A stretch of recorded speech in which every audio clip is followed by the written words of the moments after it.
Good morning and welcome to the Up Zone where understanding politics is made simple. We are your two hosts, Mr. Elmer Floyd, former House Representative for the 43rd District in the state of North Carolina, and myself, Tisha S. Waddell, former City Council member for the 3rd District in the city of Fayetteville. How are you, Mr. Floyd? Well, I'm doing fairly well, Teach, but I, I really believe that I talked with you right before the 4th of July and said that the mail was backed up, and a lot of my unpaid bill was in that backup. Yes. Now, please, you must have talked with somebody at the postal system because they're coming. I mean, they're coming 2 and 3 a day. So, They worked it I out. appreciate, you talking to them to get the mail out. But it's all right if you hold my eyes up, Tisha. It's okay. Well, Mr. Floyd, listen, I don't know anybody at the post office that delivers your mail, so it wasn't me. It wasn't me. Woo, boy, they coming. I mean, I know I made them. I mean, I know that, and I know Yeah. that my obligation and responsibility to pay them. But I'm not doing well right now. Mr. Floyd, what's the gritty in the city and the word on the curb? What announcements have you Oh, had for us today? teach. Let me tell you, I mean, the Martin Luther King Committee is blowing up. The election is blowing up. That's also with the city council and the state as it relates to Cooper and Nicholson. Nick, what's his name? Nick, I believe, running for U.S. Senate. So it's all in a uproar there. But right now, we're trying to just just get through it because the mail race and the you're gonna have at least 3, 4 uh, primaries, you know, there. So that's the gritty in the city. And the And word on the curb. the words on the curve is that hey, you know, uh, it's gonna be who can turn out their voters and who is going to work and what the Yeah. voters want to hear on the word on the curve now. I mean at Walmart and Lowe's where I visit, and even at the Salvation Army, Madam Waddell, they were saying is that if you say something, keep your word. Keep your word. That's what I But mean. Mr. Floyd, let me say this, and I said this morning. I was involved in a conversation this morning. Um, Mr. Colvin is consistent because if you remember in 2017, they did not expect for him to run for mayor. He had a gentleman's agreement with Nat Robertson and Kirk Deviere. It was supposed to just be Nat and Kirk running for mayor. Mitch entered the race at the 11th hour and disrupted the race. So he's consistent in the switch up. So I mean, we got to give him credit for consistency in his inconsistency. Well, I'm just gonna say that you all always talk, and I heard you. Uh, you all always talk the grassroots. The grassroots say, you know, I'm going to run until I say I'm not going to run. This is the grassroots now that y'all always talked about, and we can talk about this later. Okay. What the grassroots say, which is critical to any election. But in the meantime, we have a lot We just there. gonna see what it's gonna be, right? I mean, it's going to be a lot. And again, I had the opportunity this morning to read George Brees' comment and Okay. what George Brees said, and we usually agree on a lot of things, but he mentioned money and then he mentioned messaging. But I think to me, messaging is going to be the key in this election. And I'll say this to you. I know we're going to talk about it later in the program. Is your message going to be the same as the other nine? Mr. Floyd, not much And about me is the same as the other nine. now, I'm just saying, if your message is going to be the same as the other nine, I might as well save it, huh? might as well say, Spare you the bore.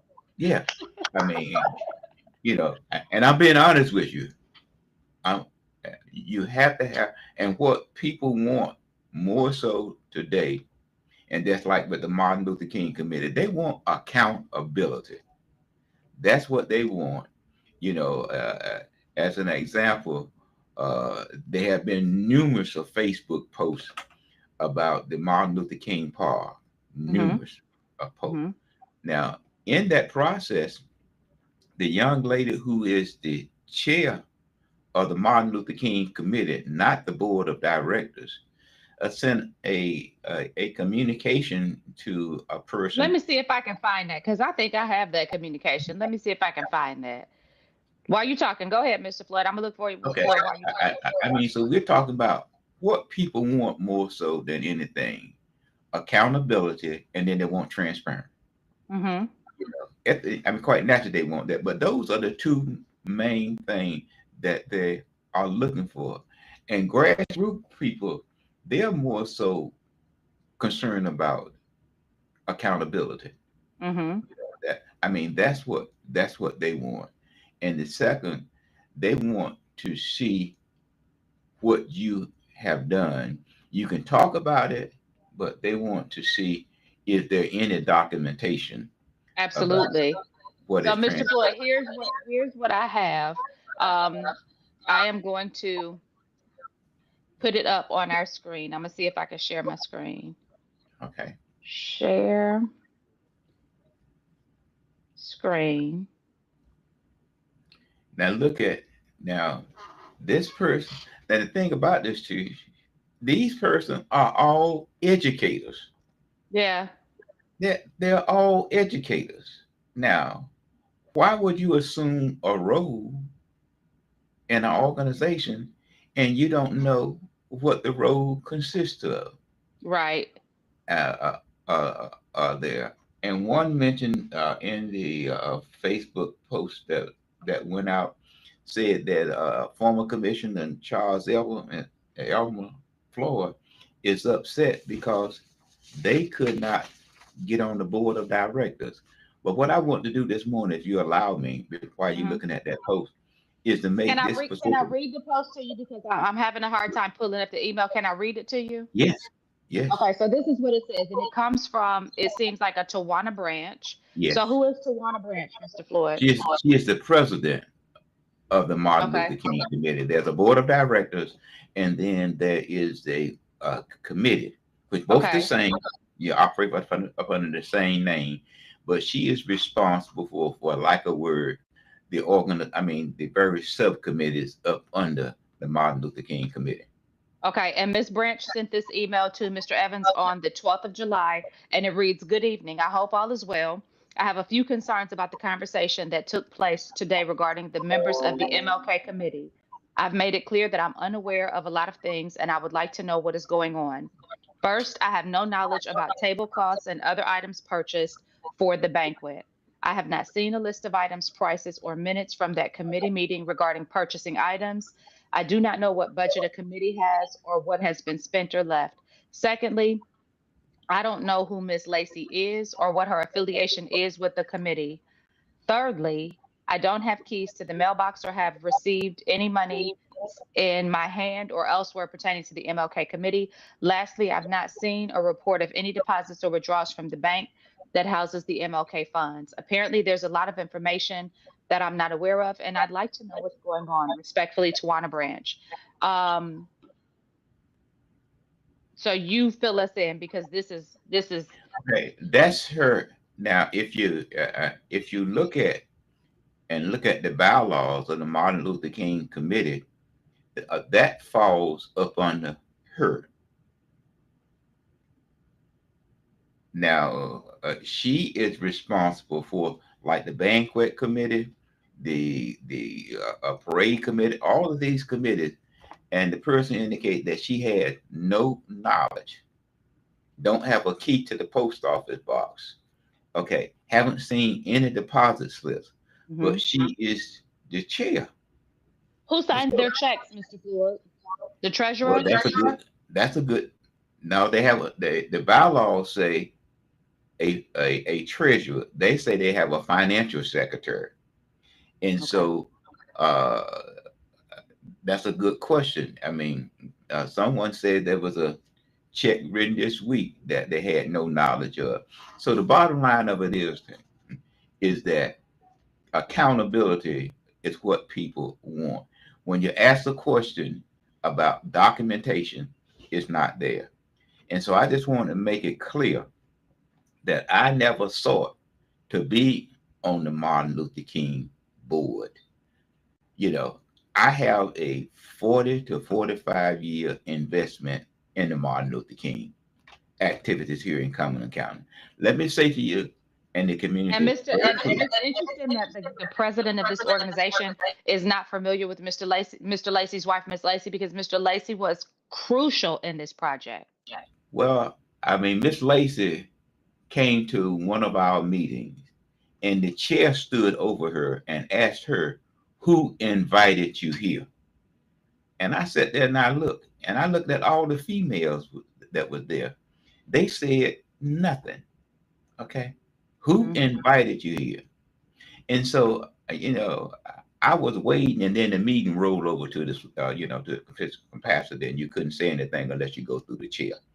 So having said that, I said, wait a minute, it's time for me to stop attending these meetings Right. because I see how the meeting is going to be ran. But what I want to say to those persons who saw or read that, those posts, I had no desire to be on the Martin Luther King committee because number one, the history that I have demonstrated with the community as it relates to Martin Luther King. Let me share this with you, Keith. The holiday in which the city of Fayetteville observed came from Elmer Floyd. The Wow. school board, the county government, the CBD loop, the Martin Luther King scholarship, the $1.5 million that they that that would have came to the committee, the overhead sign on Ramsey Street, and the grand marshal. So if I can do all of that without being on the committee, why do I need to be on the board of directors? I mean, I don't understand. If I did all of that without being on the board of directors, but what they don't want to do, they don't want to address accountability. I mean, so my last thing, Teach, I was sitting in a meeting with one of the members, and a text message came in and said that money was moved from one bank to another bank. And it was 30 days later that he got the notice. Mm. This is the first that I've seen it. So what has happened, Chief, since then? A letter was sent to the auditor of the state of North Carolina that has a responsibility to review any organization that receives state money. It asked them to look at that. A letter was sent to City View. A letter was sent to the Fayetteville Observer because it's not an issue of black and white. It's an issue Right. of economic because if that statue, if that spiral is being built, that's an engine that can draw money to the city because people will come and visit it. But when you look at 2021, and we're still just about a little bit above square one. Right. So I just want to make that clear and thank you for giving me the time to talk about that. I don't need to be on the Martin Luther King committee. Only thing that I like to see, and I say the same thing to you that I've always said, I just want to see transparent. That's all I Interestingly want. enough, Mr. Cole, that's what the community is asking for from all of their boards. Yeah, Accountability, transparency, and ethical governance. that's all they want. That's Yeah. all they want. So if you can deliver that, Tish, okay. But if you can't deliver that, and if you just want to just sit on all of this because you're in a leadership role and then make statements, you know. But anyway, thank you for listening to my little soapbox this morning. It just frustrated me when they talk about I want to be on the board of directors. Why do No I want to problem. be on a non-functioning board? I Mr. mean, Floyd, Mr. I Floyd, we got some have a hens guest. out there. Who is I our got guest some hens today? that I want to feed. I mean, I can take time and feed my hens. They quit laying eggs, so I'm about to get rid of them. You know, and I said to the group, a group that I met that I talked with on Sunday. I said I had a friend when I was in high school, Madam Wardell. This young lady, if she say Floyd, I will ask her, how high do you want me to jump? Okay, how high do you want me to jump? After I said, now I realized she didn't want to be bothered with me. She's still in Rocky Mount and I'm in Field. Yeah. Other words, I left her there. Yeah. Who's Okay, our guest today, Mr. Floyd? Mr. Doswell. Mr. You know, Darswell. and Doswell is a economic to me is he is an economic genius. He knows Absolutely. about the dollar. If anything that Doswell know about is money and Absolutely. how And to his invest it, how to utilize it, and accountability. And I have shared with Doswell many times. I said, Doswell, this community cannot accept you because you are too financially strong. Other words, wow. he know about investments, and our community just can't receive that when they talk with Doswell. So that's our guest today to talk about revenue neutral. Absolutely. And so he's a man whose leadership spans boardrooms, classrooms, and communities. He's a seasoned executive, strategic advisor, and transformational coach with a deep commitment to service and impact. With decades of experience in finance, leadership development, and organizational strategy, he's helped businesses and individuals unlock their potential and lead with purpose. But what truly sets Darswell apart is his ability to connect. So, whether he's guiding executives through tough decisions, mentoring young leaders, or speaking truth in spaces where integrity is desperately needed, his insights are rooted not just in professional excellence, but in personal conviction and lived experience. So, I think this conversation is going to be a game changer. Let's welcome Mr. Darswell Rogers. Hi, Darswell. How are you? Hey, excellent. How you doing? Doing fantastic. So, Mr. Floyd has asked you to come in to really help our audience understand revenue neutral. First of all, I'm loving your beard. I'm loving it. Well, I get so many compliments about it. At this point, I don't think I can give it up. I don't think you can. You know, it's something about us people with brown skin and white hair. It just radiates on us.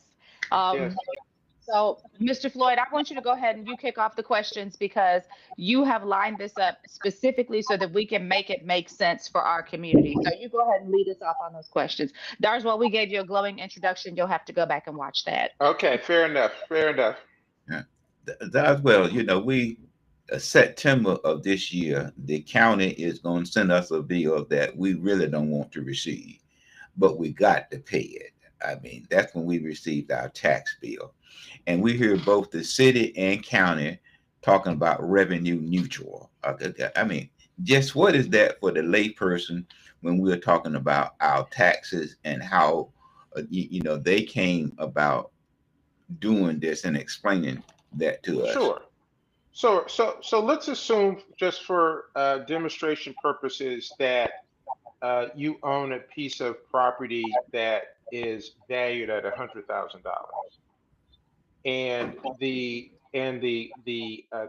tax rate that they were going to charge you for that was 10%. So, and these are 10%. So 10% of $100,000 would be $10,000. Okay. They did a reassessment of the value of the property. So property that previously was worth $100,000, they're now saying, just to keep this simple, it's now worth $200,000. So if they continue to charge you 10% property tax, you would pay 20,000 instead of 10,000. So what they're saying is, we're going to reduce the tax rate from 10% to 5%. That way we end up only collecting the same $10,000 that we did before when the property had a different value. So that would mean that the revenue that they collected was neutral or the same. It was equal to the prior year, even though the value of your property went up. They dropped the rate in which they were going to charge you in terms of a tax rate, whereby the amount of money would be the same. That would make it revenue neutral. In other words, no harm, no foul. A bunch of numbers moved around, but your bill relative to that particular item did not change. Okay, now it sounds good. Yeah, and what It's you're just, saying. it's not a question of sounding one way or another. As it related to the property taxes, their initial perspective was that a bunch of other stuff could change, but they started out saying, we're going to make this neutral to you in terms of how we calculate um, the taxes so that the amount of money is the same. But they generate more money. Well, that's the interesting part when you read what they say here, because in reality, they're saying that the actual budget is lower, right? The budget is lower than it was the prior year. So then you have to go and dig into how they got there. But and there's also this question as to so when you have revenue neutral, let's take another step back here too. You can have regular residential property, you can have commercial property, you can have industrial property, you can have rural property. Each one of them has a different tax rate based upon what their perception is. So they're revenue neutral as it relates to the total amount of money. They may not be revenue neutral as it relates to the particular real estate that you own. Yeah, but So, teach you so. now, I was just going to ask. So, I know that there is a conversation going on at the city level where people are going to experience a higher tax bill. Darswell, when you look at all the factors that are going into that, and we're hearing revenue neutral, because here's the rhetoric. Everybody keeps saying, we lowered taxes, we lowered taxes. But the truth of the matter is, as you just stated, the tax rate may have lowered, but the tax bill may increase. So, why might people see an increase in their tax bill? They may see an increase in their tax bill if, as they came up with this calculation to be revenue neutral, they decided to change the mix of who paid what. So again, if you have, I would go through. If there's industrial property, there's commercial property, there is, you've got these varying categories of property, and each one of them has or can have a different tax rate. So they could have changed how much income they were going to pull from the commercial sector versus from the residential sector of the community. So that's a reason why, even though your tax rate may have fallen, it may not have fallen all the way down. But when they look at the entire pool, it's neutral. But the individuals may not be neutral. I think I provided some clarity, but there's some complexity around. And if you look at what Councilperson Benveniste said in terms of, I would like to get in. Can you explain to me the detail on how you got to revenue neutral? That would have been very helpful. And I agree, because the level of questions that you're now wanting to understand would be, well, who actually benefited more, or who is paying more to get you to revenue neutral? Because they ultimately, and I really think and again, from the city's point of view, I'm collecting less money one way or another. They said the budget's lower. I'm intrigued in this environment with inflation up, how you accomplish that. So you got to give them some love for actually having net lower actual. They said, we're going to provide you services having collected less money. So you got to give them credit for that. But the details underneath it, yeah, they didn't, at least at the point in time, again, based upon what Councilperson Benveniste is coming from, they didn't give him enough detail for him to understand who what. But there's no denying that the numbers are less Well, overall tax. when we look at it, I think the city from this revenue neutral indicated that they are going to collect an additional 14.5 million. That's on the city side. Now the county did something that has been unusual. They fully funded the school, the school budget there, and they also did something that the previous county board of commissioners did not do, and that was to fund a high school. They didn't say specifically that it was E.E. Smith, They Right. just said a high school, which is $160 million. So that's why, I was telling teacher, I was scratching my head. Now, how is this going to be? I mean, I understand the We can formula that you speculate just about we can speculate about it. If I go back to my having spent years financing companies back when I worked for J.P. Morgan, you can agree to hundred and some odd $1 million is the commitment you make. Well, I can borrow that. I don't have to raise taxes today to do that. I can project an income stream into the future that will over time be if growth in your tax base. So if you see revenue growing, which we'd like to think our community grows, if more people, more tourists come, more there's more building.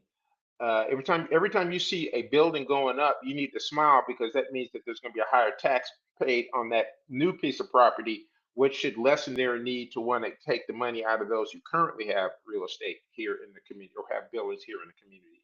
So you can, in effect, finance, and I'll finance it over 10 years, 20 years, 30 years, because the county's got that capacity to fund $100 million without it having to hit the tax rate or the current people real time. So that's not a challenging thing to do when you borrow money, and the county can borrow at favorable rates because they've got a good debt rating, and they're pretty conservative in terms of what they do. So yeah, those are not hard things to visualize. I wouldn't read anything negative into the fact. I would actually give them credit because I think we've all agreed we need a new high school.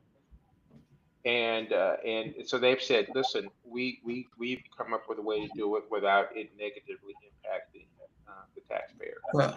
well, Dodge, well, if I may teach, when you look at, beyond the revenue neutral, and you look at, and you're talking about borrowing, and the county, and you from a financial standpoint of view, when the county said that number one, we are going to look at this high school at $160 million. Then the high school, then they turn and say we want to provide water throughout the county. That's about $1.5 billion. Yeah. And then we turn back around and say we want to do a civic center and a garage, and a auditor, and a garage. So we're talking about that within itself is a that so you as a financial person, when you turn and want to assume this much debt, uh, something got to pause there, uh, because That there's that too much. I think your points are very valid and are a legitimate concern. Um, the the school was simple for me to wrap my mind around. Countywide water is a huge challenge. Having sat on the PwC board for more than Right. 8 years and knowing that the county was coming to PwC looking for ideas and solutions on how to do countywide water and the dollars that are associated with that, that's not getting done out of the county budget. If countywide water help happens, state money, grants, federal money, there's money that is not currently in this community that would have to come in to have that happen. And I don't want to get too heavy down in the weeds, but the cost of just simply running the the pipes out to Grays Creek and having them connect back into the utilities existing system is massively challenging. And it would not be fair for the current residents that are on the PwC system to have to finance that. So it would really have to make sense on a standalone basis to pay for itself. And while there's a lot of growth taking place out in that area, it doesn't have huge density, and you really need some commercial out there to really make it work because that commercial, takes the pressure off of individual residents in terms of how to do that. And then when you come to the civic center, which it hurts my heart that they're not putting it down here because I just thought it was going to be such a positive for downtown. I'm setting aside the economics of it, just the fact that I wanted to see it downtown. Yeah, those are three really huge, challenging projects to do. And so they would have required some source and some funding from outside of the community to pull it off. Darswell, how do Okay. you feel? Go May ahead, I? Chief. Yeah. Darswell, how do you feel about the economics of the Civic Center? Because you are a finance guy, and so when we hear chairman of the board of commissioners explain that the funding mechanism to which it was tied is unstable and could potentially lead to some higher taxation of the citizens, is that something that you're tracking and that makes sense, or how do you interpret that information? I did not track it closely. Okay. My understanding was that they were simply going to request that the tax related to tourism, and I forget exactly, Elmer, you know what the term is. There were some bonds that they had gotten some surplus or extra income. They were going to simply ask the state legislature to extend that, and that was going to be the means for funding it. So if that funding mechanism was approved by the state, I'm not sure why that would have been unstable funding, because you would have clearly known where it was coming from. My great frustration with the civic center, I mean with the entertainment venue down here, was how do you end up over budget so fast? You cite numbers, and I'll just say again, I sat on the PwC board for 8 years. We did construction all over the city all the time. I don't remember a single occasion that we were over budget. So, how do you not do the due diligence to understand costs? And listen, with tariffs and everything that's come up, all bets are off. So I just want to be clear. Nobody could have anticipated, what the current president is doing in terms of disrupting the flows of finance, of trade. That there's a lot of uncertainty there. But at the point in time that this was initially developed, that was not, those sort of disruptions weren't contemplated, and they were already over budget. That I'll never really be able to wrap my mind around. That's not how you should project the project at all. To say it differently, if it was a for-profit project and not reliant upon tax dollars, somebody, if it's their real money, they would have figured out how to figure that out a lot closer. Because you can't afford this kind of Absolutely. mistake. You go out of business. Absolutely.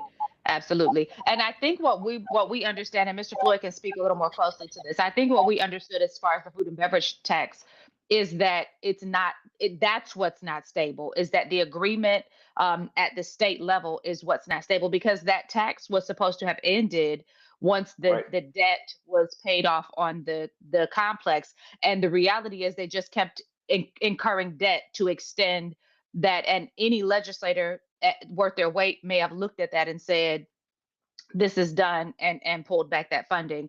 I have another question for you. You talked about PwC and the fact that you served on that commission. When you look at, because some of the things that you articulated, these were some of the reasons initially that there was a conversation about this equity farm coming in and leveraging our utility and being able to infuse these dollars into the community. Do you find in your experience that that would have been a viable option, or did you have some reservations based upon your perspective as a former commissioner? So you're talking about that private equity firm that wanted to buy PwC going back, and I was on the commission at the point in time that proposal, and I closely looked at it. Uh, I was not in favor of it, and I think if the whole no, I wasn't in favor of it. I think if you actually wanted to do something with the utility, you would have gone to the marketplace and seen what sort of deal you could have gotten, and not done a one-off deal with somebody without really knowing where the value is. I mean, we know for a fact that Duke would buy that from us tomorrow, and they probably would be prepared to pay more than anybody else. I believe that we were 10% of their volume. The part in this part of the state, that's how valuable PwC is to Duke. I don't know who was going to make a better deal than that. Now, you can say that the one benefit to what that private equity firm was talking about was that we would, quote unquote, still own it, or quote unquote have some control over it. But it had too many maybes and shoulders, and there was a lot of stuff in there that just did not make me comfortable. And then there's the Absolutely. inevitable question of what are you going to do with several $100 million? You know, what are our political leaders going to do when they've got that much money? So we would have really needed to have thought through how do we be sure that that money is judiciously used on behalf of the citizens. And so there was just so many complex moving parts to that question that I wasn't in favor of. Absolutely. Mr. Floyd? Well, tell me now, here you have a firm that is making money, and giving you money about $10 million or $12 million a year. They write you a check. Then then you look at a firm that's gonna manage and tell you that we're gonna keep everything at the same level. Now, can you explain that to me? Now you're not gonna, No, it everything will wasn't. be at the same. That's not. I think that anybody who made that suggestion to you was either not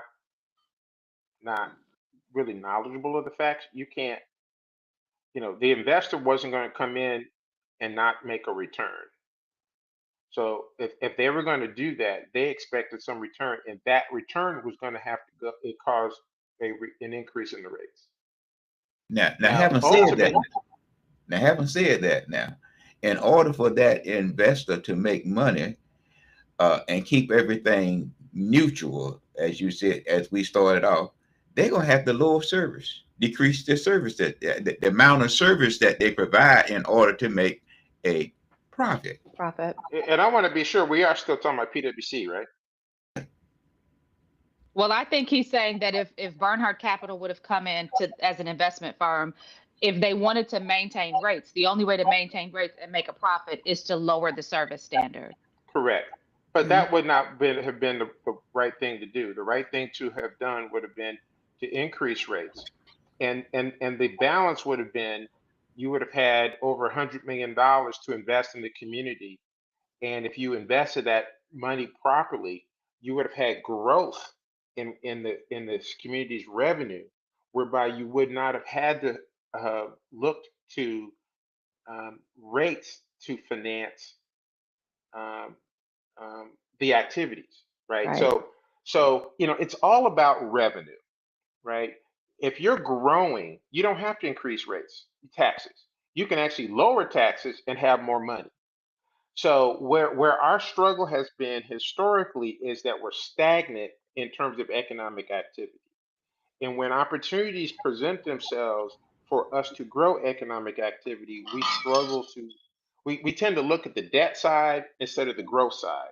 And it's, I think, partially because of a lack of confidence in our public institutions to execute them effectively. I mean, if you just look at what Cape Fear Valley Hospital has done over the last couple of years, this medical school, I haven't looked at the details that closely, but I can tell you that putting a medical school here is increasing economic activity. Okay, this redo of the whole Civil War History Center, which has been incredibly controversial, lots of negative press around it, but the estimates are that the city and the county made a $15 million investment in there, and they're talking about $100 million in revenue Return. annually coming here. When you fight those sorts of activities, then all of a sudden you have to focus on what my property tax is because I don't want to pay more. But you have to invest in something. So you have to look at that as an investment and not as a cost. But what we're doing down here at the Market House, I mean, it's, again, a very controversial asset. A lot of people have wanted to tear it down. And I understand the sensitivity. But as a Wall Street guy, people come to see that thing, revenue gets generated from it, from a community point of view. That is that is like that is like, you've got a house and it's got this awesome kitchen in it, but something horrible happened in the kitchen, so you're gonna tear out the kitchen, so therefore the house ain't as valuable. I don't something bad happened in the kitchen. I know something bad happened in the kitchen, but right now I'm thinking about the future. And the future says I Absolutely. need more economic opportunity. I need to be able to improve schools, county-wide water, deal with homeless issues, all these things that we want to have in our community. You got to be forward thinking instead of reliving the past. But Brother Doswell, as we close, I said to Tish, and I've always said to you, is that this community don't understand a person with your economic background. I said that to you. I mean, and that's personal because you have the information, you have the knowledge, about the dollar and at the street level, what they say, how to do this. And many people are afraid of that. They are afraid to make that. So therefore, what we become is a conservative driven community. We want to take one tree and make sure that it produces before we invest in 2 trees. We got to see the apples on that tree. Now, it may take that tree 5 years to produce apples, but we're not going to plant that second tree. We're not going to plant that second tree. I will simply reference my most favorite quote, which is Romans 12:2. Be not conformed to this world, but be transformed by the renewing of your mind. And if you're so invested in what is currently happening that you are not unwilling or unprepared to renew and rejuvenate and re-envision, and in particular in the current environment where we operate with artificial intelligence and technology coming on stream, 50% of entry-level white-collar jobs are going to be eliminated in the next 3 to 5 years. 50% of the white-collar jobs are going to, entry level, are going to be wiped out in the next 20 years. So there's a quote, and I'll leave you with this: the illiterate of the mid 21st century will be those that cannot learn, unlearn, and relearn. That's really good. I have one final question for you before you close out. Darswell, what is your take on this political landscape in this upcoming election cycle? The political landscape and the upcoming election cycle. Are we talking about the mayor of the city, or are we talking about the city? We're talking about municipal, city and mayor, yes. You're really trying to get my, you really trying to. I'm not asking you to say who you're supporting or who you think will win. I'm just asking, what are your thoughts about this landscape? I hope that the new city council comes together and is committed to growth. I need an economic message. I need a message around economics and optimism instead of grievance. And yes. I think that that if you can get out there and you can talk about how you want to transform and improve the city and why that's good for people, that's the winning message. And grievance, and we're in a grievance society right now where everybody wants to talk about what they don't have and who's mistreating them and why you should hate somebody versus another. All boats are going to rise or fall together. So when you're tearing somebody down, you're tearing down your community. Absolutely. You're tearing down your community when you talk about parts of your community. You act like you're not all connected in some way. And we all are connected. So that positive message, that optimism, and focus on how do I grow this community whereby we can afford to do more things for more people. That's really the best message. Absolutely. Well, thank you so much for spending time with us today. My pleasure. We appreciate you as always, and we look forward to you accepting any other invitation that we extend for you to come on with us. Anytime. We have many, sir. All right. Take care. Awesome. Have a great day. Bye-bye. So now, Mr. Floyd, in all fairness, I think that Darswell Rogers is exactly as you represent him. He's very intelligent. He's a forward thinker. He's a financial, super mind. And it is very difficult for people who do not think in that way to be able to stay in the vein of what he's talking about. But what is very interesting about Darswell is that he's able to make it simple. So just as we exist to make understanding politics simple, he absolutely makes understanding finance simple. That model of revenue neutral, if anybody was having a hard time following that, they should understand it now. Well, that's Darswell, and we talked often, and I say to Darswell, understand Darswell as we talk. The community, especially the Black community, cannot receive you because you are a visionary thinker. And what our community want to do, they they just want to find a chicken and see if the chicken has some teeth. I mean, it's not going to happen. But just like he mentioned, as we talk about the upcoming election, and I said this to you, if you're going to have the same message, then So you might want to tell our audience why you keep saying that to me, because we've not talked about this yet.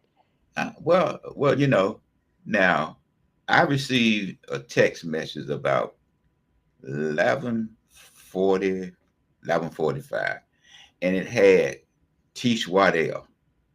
I said, okay, that's what I received. That's what I received. I said, okay. I was so nervous sending you that, Mr. Floyd, because I hadn't said anything to anybody. I know, but I saw this and I said, okay, I didn't know anything about this. Then I received about 2 or 3 minutes later another text. And I said, what's going on? Here. And then another. And so, you know, and I said to you after I got there, if your message is going to be the same, Yeah. And we talk, you know, and what Doswell just said, visionary thinker. If it's going to be the same, how can we increase, Yeah. Our economic growth? Because we need it. When we're talking about our basic salary is between $46,000 to $54,000, a year. What message is you going to provide? So the key thing, as I mentioned to you earlier, as it relates to George Brees, and George Brees talked about the dollar. The message is what people want to hear. That's Yeah. what they want to hear, so that's just my concern. And again, the grassroots people, you know, don't want you to keep, don't want you to flip flop. You Right. know, everyone has a right to run, but when you look at the fact and you say to the community that I'm not going to run, I'm running until I say that I'm not going to run. Right. Then you say that I'm not going to run officially to the community. And then 15 minutes before the filing time, you file. Right. And so what? Let me say, everyone has a right to run, Absolutely. but don't say that you're going. I mean, what people look at, don't say that you're going to pay me my $5 that I loan you on Saturday, and I call you, Madam Waddell, on Saturday, and then I said, wait a minute, she didn't give me my money, so let me call her. Okay. Right. And then you don't pick the phone up. Right. Okay. So what I'm simply just saying is that who win this race in November with the primary got to look at how can I get my base. Now we have about 90,000 registered voters, so we could say anywhere between that about 90. So that means that we have less than 10% of voter turnout. Hmm. So that person who can get their base and get a commitment from about 2,500 voters would have a chance to be in the primary going in towards the November election. So Right. if you and others going to work, you have a great opportunity. If you just Absolutely. want to file just to file, So be it. Right. yeah, so yeah, I mean, so be it. And I'm gonna be one thing. I'm gonna try to find that chicken with some teeth. Well, Mr. Floyd, I can assure you, I don't think that exists. Yeah, but I'm gonna be. I mean, I don't want to walk into a room, Madam Waddell, and your message is the same as the other 5 or 10. Yeah. Okay, Yeah. but I know you have the skill sets to deliver. Okay, I know that, and you know, That's just my concern. And when we look at it, I mean, if you look at it, there's 10 people that filed for mayor. That lets you know that lets you know that they're looking in a different direction. Do the field And gonna be that long? four of them are from this current board, which says that at least three of them believe that they need to do something better or different than the current administration. And I just think that that speaks volumes, Mr. Floyd. And I think we'd be in a different situation in our community if people spoke up and talked about what they have observed or witnessed and gave people a real opportunity to choose truthfully. But when you look at it, Madam Waddell, if you look at 10 people filing for mayor, unheard of. So Right. that would then you have to read indicators. The indicators suggest that they want something new. Right. That's the indicators now. Whether they Because deliver it or not. truly, if they were very comfortable with the status quo, they would have got behind Kathy Jensen and supported her candidacy. Well, when you look at it, you know, Kathy and Mario, and I looked at Mario until he started dealing with the what you call Cape Fear Invisible, and that was my concern, with him looking at the background of how the Cape Fear Invisible has operated, in the past. But Okay. but the thing that I look at is, is the messaging, the message. I need it just like Doswell. I need to see economic growth. That's what I need to see as a person. Ever since I've been in Fayetteville, and you can look at the gray hair, see I've been here for a while. You've been telling me about you gonna do something on Murchison Road. Right. I mean, ever since I've been here, you're telling me that. But I like where you live at. We gave you 2 roundabouts. Ridiculousness.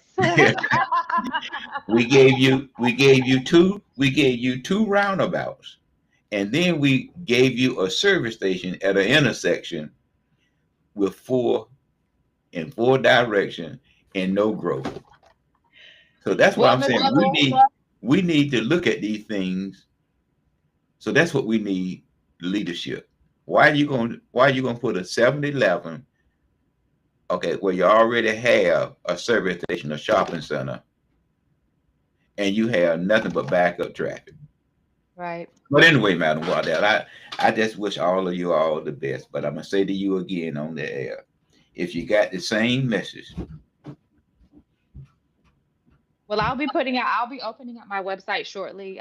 It's ready to go. I'm just waiting on God to say go ahead and release it. I'll be opening my website up shortly. It has a plan for my first 90 days in office, and I will leave it to the citizens of this community to decide whether they see value in that. But Mr. Floyd, what do you want to leave our audience with today? Well, Tish, I tell you, the person said, I can open up your hand and provide for you, but it's up to you to open up your mind. Oh, And I'm still talking about my dog. My dog, if he bring one, he'll carry one. God bless you. And I still continue to assert that there is no justice apart from righteousness, that true justice is only found in righteousness. And so live a righteous life. I love you. I'm rooting for you. Like, share, subscribe, follow. Tell a friend, Mr. Floyd, to tell a friend, because we want people talking about this podcast and sharing this podcast, because we want to make sure that everybody has a chance to understand politics. And we'll catch you on the next episode. Thank you.